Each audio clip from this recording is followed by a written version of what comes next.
Почитувани граѓани, почитувани медиуми. Поминаа неколку дена од обелоденувањето на скандалозниот тендер за маркетинг од 200.000 евра во Фондот за иновации, а од СДСМ и од власта гледаме единствено молк.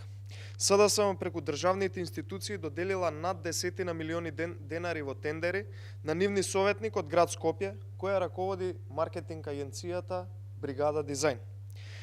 Човек кој нема гукнато и нема изустено ниту еден збор изминативе 3 години и нема дадено никаква изјава во градот Скопје како партиски функционер на СДСМ, дебело се нафатирал и обогатил од парите на граѓаните, односно од парите на државните институции. Молкот од страна на власта и СДСМ и се уште непреземањето на никакви чекори е потврда дека сомнежите дека се работи за потенцијален криминал и испумпување на народните пари преку фирми на функционери на СДСМ, во конкретниот случај фирма на Бојан Ивановиќ, советник од редовите на СДСМ во градот Скопје. Почитувани, во периодот од 2018 до 2019 година и 2020 година, Бојан Ивановиќ од СДСМ добил неколку милионски тендери во денари од Фондот за иновации и уште 2 тендери од регулаторната комисија, истата она комисија која што им ја покачи цената на струјата на граѓаните. Вкупно над 10 милиони денари, народни пари, завршиле во џебот на функционер на СДСМ.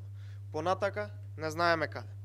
Над 55.000 граѓани останаа без работа, огромен број на компании пропаднаа заради економската криза и некапацитетноста на власта да им помогне да се справи, а СДСМ и нивните функционери испумпуваат пари на граѓаните од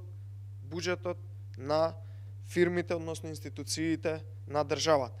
Затоа повторно јавно прашувам, исто како и вчера, дали СДСМ ќе преземе одговорност за овие тендери, дали Петре Шилегов ќе побара оставка од својот советник Бојан Ивановиќ, дали Коста Петров ќе го раскине спорниот тендер и ќе направи ревизија на претходните тендери кои што му биле доделени на истиот овој човек, кои што исто така се прилично сериозни суми, и дали конечно антикорупцијската комисија која стана експерт за прикривање корупција на власта изминативе 3 години, конечно ќе отвори случај да ги истражи сите овие тендери и на кој начин завршиле во џебот на еден советник од редовите на СДСМ. Институциите се на потек, но знаејќи нивната сервилност и послушност кон власта и кон ЗАЕФ и СДСМ, очигледно ќе молчат додека некој ги краде парите на граѓаните.